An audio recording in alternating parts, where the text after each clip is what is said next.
Welcome back to the video. तो आज के वीडियो में हम डिस्कस करेंगे पीई रेशियो के बारे में। और गाइस ये काफ़ी डिटेल एनालिसिस रहेगी और मैं इस वीडियो के बाद आपको गारंटी के साथ कह सकता हूँ कि आपको किसी भी दूसरे वीडियो की ज़रूरत नहीं होगी, या किसी भी चीज़ कहीं भी आपको पीई रेशियो दिख गया तो आपको ये वीडियो समझ में आ जाएगा और इसमें जो चीज़ें मैं आपको समझाऊंगा वो आपको याद रह जाएगी। गारंटी के साथ कह सकता हूँ कि मैं आपको ये काफ़ी डिटेल वीडियो रहेगी पीई रेशियो के बारे में, जहाँ हम सब कुछ डिस्कस करेंगे। सबसे पहले हम पीई रेशियो को अगर हमें जानना है तो पीई रेशियो जानने के लिए हमें सबसे पहले ईपीएस के बारे में जानना पड़ेगा। फिर हम बात करेंगे what is PE ratio. What is PE ratio में काफ़ी चीज़ें आ जाएंगी, जैसे फॉर एग्जांपल के लिए मैं बता रहा हूँ how to calculate it, how to differentiate PE ratio. तो ये तो बेसिक चीज़ें हो जाएगी। और उसके बाद हम जानेंगे कि पीई रेशियो असल में होता क्या है। गाइस मैं सच्ची बताऊँ ना, मेरे को काफ़ी पहले जब मैं स्टार्ट कर रहा था ना, जब इन्वेस्टिंग वगैरह ये सब पढ़ना, फंडामेंटल्स पढ़ना ये सब, तो मेरे को पीई रेशियो ना पहले तो बहुत ही सिंपल लगा था बिगिनर्स के लिए कि भाई काफ़ी लोग इन्फ्लुएंसर बताएंगे आपको कि अगर पीई रेशियो है ना, अगर पीई रेशियो को आप क्या करोगे, अगर पीई रेशियो आपको 20 से नीचे मिल रही है तो बहुत ही अच्छी वैल्यूएशन है, खरीद लो, वैल्यू इन्वेस्टिंग हो गई, ये आपकी वैल्यू इन्वेस्टिंग हो गई। लेकिन सच में ऐसा नहीं होता है। पी रेशियो ना काफ़ी एक लेंदी टॉपिक हो गया, मतलब लेंदी नहीं बोल सकते हम, काफ़ी सिंपल है वैसे तो, लेकिन काफ़ी ना थोड़ा कॉम्प्लिकेट करवा देता है लोग हमें इस चीज़ में। लेकिन आप जब ये वीडियो समझोगे ना तो आपको पता चलेगा कि पी रेशियो अगर 50 का भी हो और अगर हम उसे बाई कर रहे हैं तो वो भी हमारी वैल्यू इन्वेस्टिंग होगी। अगर 20 का हो अगर हम बाई कर रहे हैं तो वो भी हमारी वैल्यू इन्वेस्टिंग हो सकती है। लेकिन 20 से नीचे वाला हो तो वैल्यू तो अच्छी होगी 20 के नीचे वाले के एग्जाम्पल के लिए, लेकिन वो हमारे लिए अच्छा नहीं होगा, क्योंकि पी रेशियो ना बहुत ही अलग अलग फैक्टर्स पे डिपेंड करता है।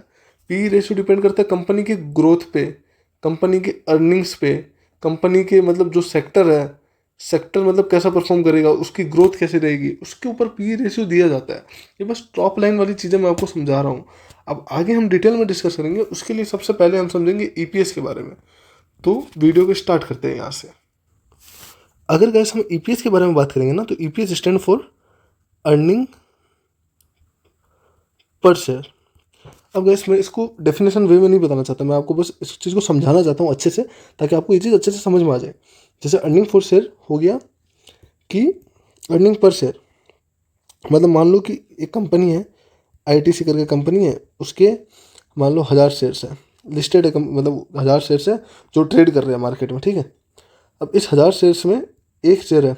अब एक शेयर की जो अर्निंग होगी, मतलब मान लो एक शेयर का प्राइस चल रहा है इनका 100 रुपये, फॉर एग्जाम्पल बता रहा हूँ गैस, आईटीसी नाम में ऐसे एग्जाम्पल के लिए बता रहा हूँ कि अगर एक शेयर का प्राइस चल रहा है 100 रुपये और एक शेयर हमें कमा के दे रहे हैं 5 रुपये, तो इनका ईपीएस हो गया, कहीं ना कहीं इनका ईपीएस हो गया ये 5 रुपये का ईपीएस हो गया, ये अर्निंग पर शेयर, मतलब कि 100 रुपये लगाने पे हमें 5 रुपये कमा के दे रहा है, तो ये हो गया इनका ईपीएस। तो ये आपको समझ में आ रहा है गैस, ये होता है अर्निंग पर शेयर। तो फिर अगर हम नेक्स्ट टॉपिक पे देखेंगे तो पीई रेशियो क्या होता है। अगर पीई रेशियो मैं आपको अगर समझाना चाहूँ तो पीई रेशियो एक, पहले मैं आपको सिंपल वे में समझाता हूँ पीई रेशियो होता क्या है। अब मान लो पीई रेशियो मतलब क्या हुआ, जैसे ईपीएस हम समझिए, ये तो मैं आपको बाद में समझा दूंगा अच्छे से और भी, लेकिन एक सिंपल फॉर्म में बता रहा हूँ कि पीई रेशियो क्या हो गया। जैसे मान लो कि कोई भी शेयर है जो आज ट्रेड कर रहा है 1 रुपये के भाव में, मतलब 1 रुपये उसकी ये इंट्रिंसिक वैल्यू है मान लो फॉर एग्जाम्पल। लेकिन इसको क्या है कि ये शेयर काफ़ी अच्छा है, मतलब इसकी ग्रोथ स्टोरी काफ़ी अच्छी है, इसकी मतलब जो प्रॉफिट है वो काफ़ी अच्छा चल रहा है, इस सेक्टर भी मतलब बहुत अच्छा सेक्टर है जो आने वाले टाइम में बहुत अच्छा करेगा। तो क्या होता है कि जो मार्केट में लोग होते हैं ना, तो इसको 1 रुपये की चीज़ को ना लोग मतलब कुछ भाव देते हैं, मतलब कि इसको और महंगा खरीदने के लिए भी रेडी रहते हैं। इतनी ज़्यादा डिमांड रहती है कि लोग इनको इसको महंगा खरीद लेंगे। तो मान लो कोई इसको मतलब 10 गुना खरीद रहा है तो इसका भाव बैठता है, जहाँ पे इसका भाव बैठ के मान लो कि अगर 1 रुपये की चीज़ है जिसको आप 10 रुपये में भी खरीद लोगे, तब ये इसका हो गया 10 गुना महंगा हो गया, तो इसका पी हो गया 10। तो ये सिंपल वे में होता है पी। अब इसको मैं आपको काफ़ी डिटेल में आगे जाके समझाऊंगा, जहाँ पे हम कैलकुलेशन भी करेंगे, एग्जाम्पल से समझेंगे चीज़ें। तो चले आगे चलते हैं। तो यहाँ पे हम एग्जाम्पल के साथ समझेंगे पी रेशियो। तो अगर आप मान लो कि यहाँ पे कंपनी ए है और एक कंपनी बी है, ठीक है।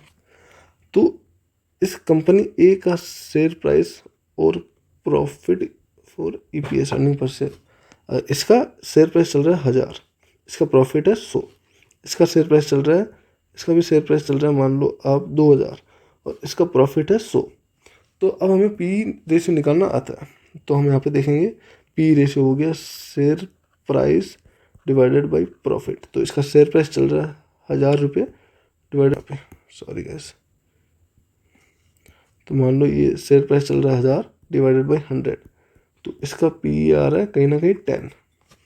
और अगर हम यहाँ पे देखेंगे share price divided by profit EPS, तो यहाँ पे हम देखेंगे 2000 डिवाइडेड बाई 100, तो यहाँ पे हम देखेंगे इसका पी रेशियो है 20। तो इस चीज़ से हमें क्या समझ में आ रहा है, यहाँ पे हम लिखेंगे कॉन्सेप्ट नंबर फर्स्ट।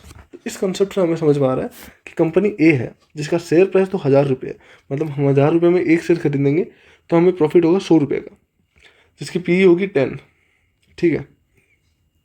और यहाँ पे क्या हो गया कंपनी बी में, कंपनी बी का शेयर प्राइस चल रहा है 2000 रुपये और यहाँ पे प्रॉफिट है 100 का, मतलब 2000 रुपये मैं जब दूंगा कंपनी टू में तब मुझे 100 रुपये का प्रॉफिट मिलेगा। और यहाँ पे क्या हो रहा है कंपनी ए में 1000 रुपये का शेयर प्राइस है और प्रॉफिट मुझे 100 रुपये का हो रहा है इससे, और यहाँ पे 2000 का ये शेयर प्राइस है और मुझे प्रॉफिट हो रहा है 100 रुपये का। तो कंसेप्ट समझना कि यहाँ 1000 रुपये दे के मैं 100 रुपये कमा रहा हूँ और यहाँ 2000 दे के मैं 100 रुपये कमा रहा हूँ।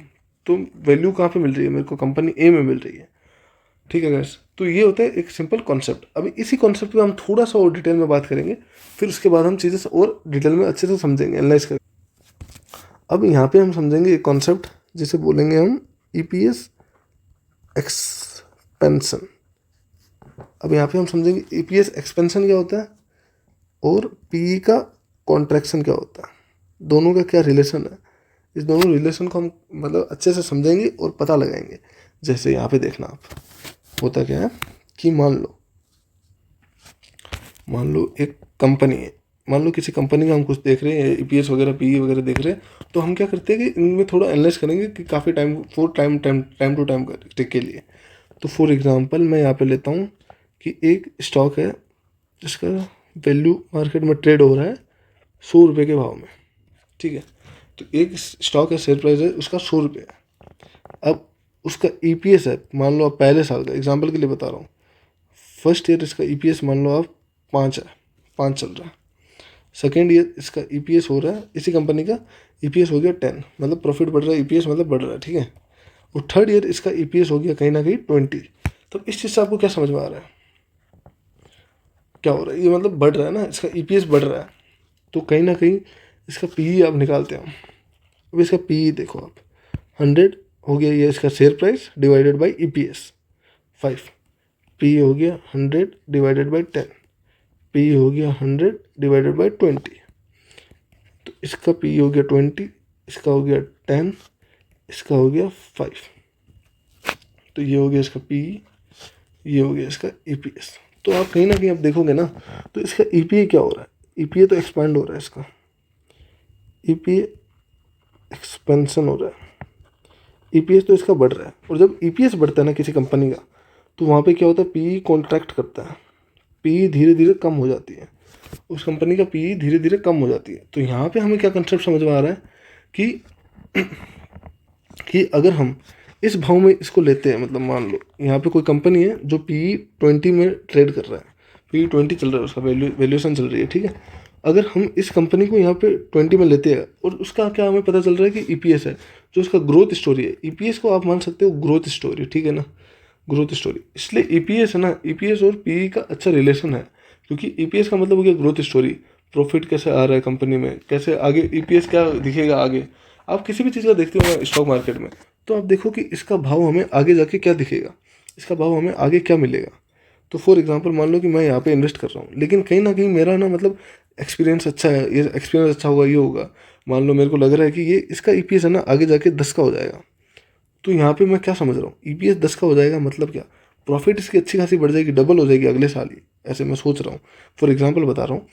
तो इससे क्या हो रहा है कि मैंने तो 20 के पी में लिया था थोड़ा महंगा में, लेकिन अगर ये प्रॉफिट बढ़ा रहा है अपना, अगर ईपीएस इसका एक्सपांड हो रहा है, तो पी इसका कॉन्ट्रैक्ट हो जाएगा, पी इसका कम हो जाएगा, 10 का पी में मिल रहा है मेरे को, मतलब सस्ता पड़ रहा है ये पी, मतलब अभी। तो मैंने अगर महंगा भाव में ले लिया, कंपनी अच्छी है, तो ये मेरे को अपना पी अच्छा मतलब कम में मिल जाएगी वापस, मेरे को इसका पी अपने आप ऑटोमेटिकली कम हो जाएगा अगर ग्रोथ फेज में है इसका। तो हमें यहाँ पे ये चीज़ समझ में आती है। तो ये हो गया हमारा कॉन्सेप्ट 2। अब हम बात करेंगे तीसरा कॉन्सेप्ट, जो कि लास्ट कॉन्सेप्ट होगा, और ये इस कॉन्सेप्ट से आप पूरा मतलब पी रेशियो अच्छे से समझ जाओगे। मेरे को नहीं लगता कि इतने अच्छे से किसी ने भी आज तक यूट्यूब में समझाया होगा आपको। अब इस वीडियो में हम बात करेंगे कि how PE ratio can confuse you. अब पी ना क्या है गैस, पी खाली ना एक एक मतलब ऊपर वाली चीज़ है, खाली एक पैरामीटर। अगर हम देखेंगे ना, अगर 100 पैरामीटर है ना स्टॉक मार्केट को एनालाइज करने के लिए, कंपनी को एनालाइज करने के लिए, अगर एक, तो पी तो खाली एक पैरामीटर है। विश्वास करो इतना इजी नहीं है इन्वेस्टिंग। जब लोग बोलते हैं ना कि पी अगर 20 से नीचे का पी ले लो बहुत अच्छा है, इतना इजी नहीं है गाइस। पी को पहले अच्छे से समझना पड़ेगा कि पी क्या है। पी मतलब हो गया, पी क्या, किसी कंपनी का ज़्यादा भी है ना, अगर किसी कंपनी का अगर पी मान लो 50 भी चल रहा है ना, तो वो क्यों चल रहा है? क्योंकि मार्केट इसको वैल्यू कर रहा है 50। अगर आप समझना, मार्केट 50 का वैल्यू क्यों करेगा? अगर मैं किसी चीज़ में इन्वेस्ट कर रहा हूँ, तो भाई मैं एक अकेला थोड़ी कर रहा हूँ उस चीज़ में इन्वेस्ट, तो मेरे जैसे काफ़ी समझदार लोग हैं। आप हो गए, आप जैसे समझदार लोग हो गए, मेरे जैसे समझदार लोग हैं, काफ़ी समझदार लोग होंगे जो मतलब स्टॉक में इन्वेस्ट करेंगे, तो वो इसका मार्केट का मतलब भाव देता है, पी देता है इसको, कि भाई 1 रुपये की चीज़ है और मेरे को लग रहा है कि ये चीज़ इतनी अच्छी है कि मैं इसको 50 रुपये में भी खरीद लूँगा। लोग ऐसा क्यों करेंगे? क्योंकि लोगों को उसमें क्या दिख रहा है? ग्रोथ दिख रहा है। मान लो उस सेक्टर में ग्रोथ है। मान लो फॉर एग्जांपल, एकदम एग्जांपल के लिए बोल रहा हूँ कि मेरे को फाइनेंस सेक्टर इंडिया में काफ़ी अच्छे लगते हैं, जैसे कि फॉर एग्जांपल मोतीलाल ओसवाल हो गया, एंजल वन हो गया फॉर लॉन्ग टर्म, ठीक है ना। तो एंजल वन हो गया और यहाँ पे हो गया CDSL हो गया, ये सब मेरे को काफ़ी अच्छे लगते हैं। क्यों लगते हैं? क्योंकि फाइनेंस सेक्टर मेरे को लगता है कहीं ना कहीं इंडिया में अच्छा बूम करेगा आने वाले टाइम में। तो अगर मान लो कि मेरे को इन्वेस्ट करना है, तो मेरे को पता है कि मोतीलाल ओसवाल अच्छा स्टॉक है, फॉर एग्जांपल बता रहा हूँ मैं, खाली एजुकेशन वीडियो है। तो मेरे को मान लो कि मोतीलाल ओसवाल अच्छा लग रहा है, तो मैं इसमें क्यों इन्वेस्ट करूँगा? क्योंकि मेरे को इसमें ग्रोथ दिख रही है। ग्रोथ दिख रही है तब मैं इसको इन्वेस्ट करूँगा। अब ऐसे ही ना काफ़ी लोगों को इसमें ग्रोथ दिख रही है, तो काफ़ी लोग इसमें इन्वेस्ट करेंगे। तो काफ़ी लोग इन्वेस्ट करेंगे तो किस चीज़ का डिमांड बढ़ेगा ना, तो उसका मतलब अपने आप ना उसकी मतलब बढ़ानी होगी, उसका भाव भी बढ़ेगा। तो हम महंगे भाव में भी उसे ले लेंगे, क्योंकि उसका अगर ग्रोथ काफ़ी अच्छा है ना, तो हमें महंगे भाव में भी वो हमें सस्ता ही पड़ेगा आगे जाके, इन फ्यूचर लॉन्ग टर्म के लिए।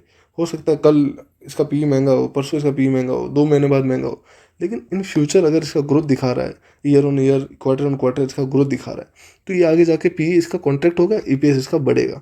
तो ये कंपनी मल्टीबैगर बनती है आने वाले टाइम्स में, जिसका मतलब EPS तो बढ़ रहा है, एक्सपेंड कर रहा है, और जिसका पी कॉन्ट्रैक्ट कर रहा है। तो ऐसे स्टॉक्स ना काफ़ी वैल्यूएबल होते हैं और काफ़ी वैल्यू इन्वेस्टिंग यहाँ पे हमें दिखती है। अब कुछ स्टॉक्स होते हैं, जैसे कि एग्जांपल हो गए, ये हो गया था हमारा कॉन्सेप्ट 3। ये कॉन्सेप्ट 3 में मान लो अब थोड़ा बहुत ही चीज़ें हैं, जैसे कि रियल इस्टेट। अब यहाँ पे हम बेवकूफ़ कैसे बन जाएंगे? अब पी रेशियो का यहाँ पे कुछ मतलब ही नहीं होता है। ऐसे ऐसे मतलब स्टॉक्स के लिए हमें PB रेशियो देखना पड़ता है। ऐसे स्टॉक्स हो गए, और हो गए हमारे ये क्या बोलते हैं, बैंकिंग स्टॉक, और हमारे होंगे ये क्या, एक और था ना, मिनरल स्टॉक्स जैसे कोल, ये सब। तो इनके लिए हमें ना PB रेशियो देखना पड़ता है। अब रियल इस्टेट की बात करें, मान लो कोई एक रियल इस्टेट कंपनी है, ठीक है। अब ये कंपनी मान लो सीजनल हो गई, ये सिक्लिकल स्टॉक्स हो गए, कि मतलब एक सीज़न अच्छा रहा तो यहाँ पे तो भाई आप 2-3 फ्लैट बेच रहे हो। एक सीज़न गंदा रहा जहाँ पे आप कुछ फ्लैट नहीं बेच रहे हो, 0 फ्लैट बेच रहे हो। या कुछ भी मान लो कि एक सीज़न इतना अच्छा रहा कि भाई आप 100 फ्लैट बेच रहे हो, एक सीज़न इतना गंदा रहा कि आप 1-2 फ्लैट ही बेच पा रहे हो। तो उससे क्या होता है कि जब आप ये सीज़न देखोगे, जब इस सीज़न में देखोगे, तो आपको यहाँ पे पी ना काफ़ी महंगा दिखेगा। जब रियल इस्टेट बिजनेस काफ़ी गंदे परफॉर्म करते हैं, तो उस टाइम आपको पी काफ़ी अच्छी दिखती है, मतलब महंगी दिखती है, आई मीन। और जब ये अच्छा परफॉर्म करता है उसको, मतलब तब उसको आपको पी काफ़ी कम दिखती है। तब रियल इस्टेट या बैंकिंग या मिनरल या कोल, कोई से भी ऐसे सेक्टर्स में आप देखना चाहोगे, तो उसका ना PB रेशियो देखा जाता है, ना कि PE रेशियो। क्योंकि PE रेशियो इस केस में थोड़ा उल्टा पड़ जाता है। जब इस किसी ऐसे रियल इस्टेट का जब ये 0 बिक रहा है, तब इसका PE क्या होता है, जब ये गंदे फेस में चल रहा है, इसका मतलब ये गंदे फेस में चल रहा है, तब इसका PE ना हमें हाई दिखेगा। और जब ये अच्छे फेस में चलेगा तो इसका PE ना हमें कहीं ना कहीं हमें कम दिखेगा। ये सेम EPS एक्सपेंशन और इसका PE कॉन्ट्रैक्शन, ये अगर आपको ये चीज़ अच्छे से समझ में आ गई ना, EPS एक्सपेंशन और PE कॉन्ट्रैक्शन, तो आपको एकदम PE रेशियो में ना आपने PhD कर लिया, ऐसे समझ लो आप। और बाकी धीरे धीरे आप अपने आप एनालाइज करते जाओगे और सीखते जाओगे। मुझे लगता है कि ये वीडियो यहाँ तक रखते हैं हम। इसके आगे वाली वीडियो में हम बात करेंगे PB रेशियो के बारे में, PB रेशियो के बारे में। मेरे को लगता है ये basic of stock market part 4 ही होगा ये, जहाँ पे मैंने पार्ट 3 में मार्केट वैल्यू, इंटरप्राइज वैल्यू, इन सब के बारे में बात की है। तो आप वो वीडियोस भी देख सकते हो जाके। तो हम यहाँ तक ही वीडियो रखते हैं। आई होप कि वीडियो आपको काफ़ी अच्छी लगी हो, काफ़ी इन्फॉर्मेटिव लगी हो। थोड़ी बहुत वॉइस वाली दिक्कत है वो मैं आगे जाके गैस सही कर लूँगा। मैं अभी माइक वगैरह अच्छे माइक लेके आ रहा हूँ, तो वहाँ पे ये सब चीज़ें सही हो जाएगी। आई होप कि ये वीडियो काफ़ी अच्छी हो, तो आप इस वीडियो को लाइक कीजिए और मेरे चैनल को सब्सक्राइब कीजिए। Thank you for today's video. I hope कि ये वीडियो काफ़ी इन्फॉर्मेटिव रही होगी।